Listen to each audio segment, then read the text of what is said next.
AZ Rant is a segment where I take a less structured and humorous approach to look at any topic that crosses my mind relating to the subject of anime and manga. It contains my raw, biased opinion and is for the purpose of creating debate and or discussion shows shouldn't be taken too seriously. Got that? Great. Now shut up and listen. A common term that gets thrown around that is guaranteed to spark a discussion in every piece of medium is this idea of a golden age. When was the golden age? What period of time really defined the point of a medium where there was the highest density of consistently high quality work coming out? For gaming, you have times like the 16-bit era or the mid-90s when gaming first started to gain notice in the mainstream. For movies, you have the late 70s to mid-80s at the prime of New Hollywood, or even back to the 1930s, which was arguably the birth of cinema. But what about anime? Anime has been around for quite a while since its birth at the end of World War II, and has since gone through many changes and significant periods that have changed what anime is. But when can we say there was an era where there was great anime after great anime being churned out one after another that really defined the generation? Well, it honestly depends on what you define as a golden age. The golden age, as it sounds, is often regarded as a peak era of a medium which could have various defining factors, but for most people I would assume it to be the time where there was not only great stuff coming out consistently, but also when it enjoyed a surge of popularity.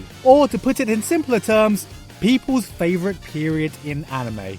Ironically enough, I've already talked about this exact topic on my very first rant. A few years ago I made a rant entitled New Anime Sucks, where I made the argument that in general anime had been dropping in quality since the end of my magical golden age of anime in 2007, and newer anime just wasn't as good. What I saw was a period in the early to mid 2000s where anime was producing a lot of shows that I still regard as modern day classics, fueled by the internet boom that saw its popularity skyrocket like it had never done before. This was my peak of anime. This was what got me into anime. This was my golden age of anime. And at the time of the rants back in 2011, this had been slowly replaced by a sea of moe, blob, slice of life shows that only really pandered to the otaku demographic. My Code Geass's, Death Notes and Bakunos had gone, replaced by K-On's, Madoka Magicas and Monogatari's. So anime could only be getting worse, right?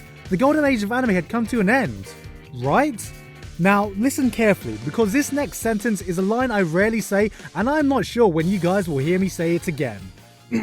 I'm sorry guys, I was wrong.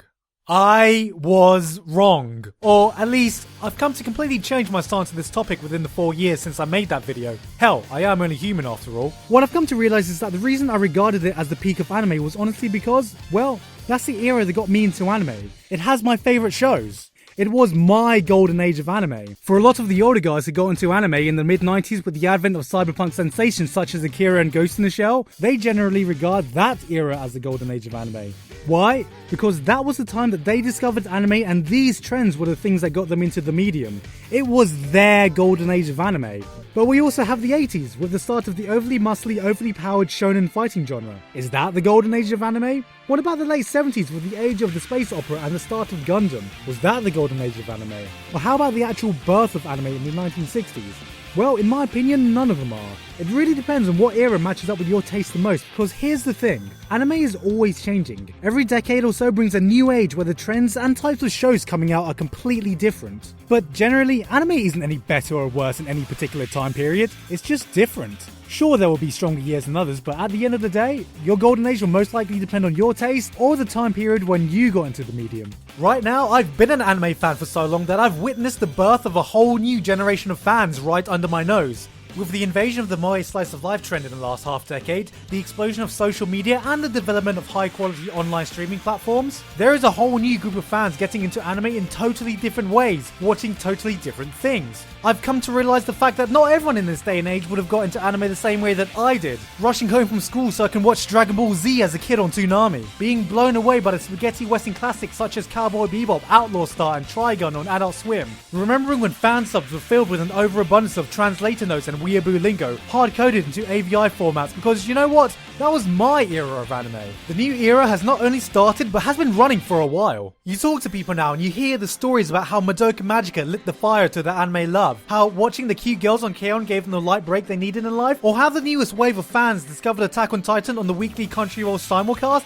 and have never looked back since. So who's to say we're not in a golden age right now? Sure, the anime coming out is constantly changing, but in a way, that's what I love about it. There are still experimental and new stuff coming out every year, and even if something like Aku no Hana wasn't so well received in 2013, there have been experimental successes. Ping Pong the animation for its quirky looks was one of the best shows to come out in 2014, and even though the franchise has been milked to death by now, it still boggles my mind how the Monogatari series became such a massive hit in the first place considering it was so different. It's not only the anime coming out, but the relevant studios and the people behind them are not the same. There was a time when anything made by Studio Bones was a guaranteed contender for Anime of the Year and an absolute must-watch. When production IG seemingly had infinitely deep pockets. When Gonzo churned out show after show with varying quality, and when Gainax made anything relevant. Now, ever since Kyoto Animation completely perfected the art of otaku pandering with the release of K-On!, there was a complete power shift. Ufotable have shown the world how gorgeous a TV series could look.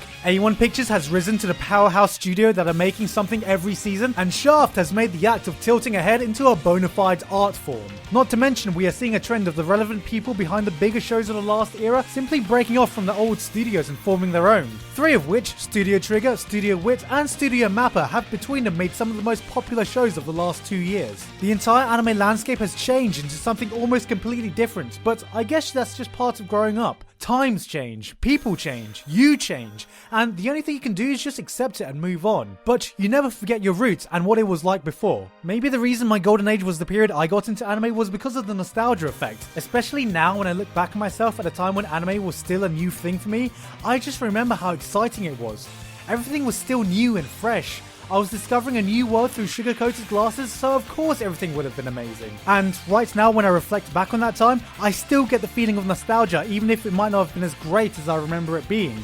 But that's how nostalgia goggles work, and I doubt that would ever stop happening in this new age either. In 10 years time, it'll be this generation of anime fans looking back at this time period.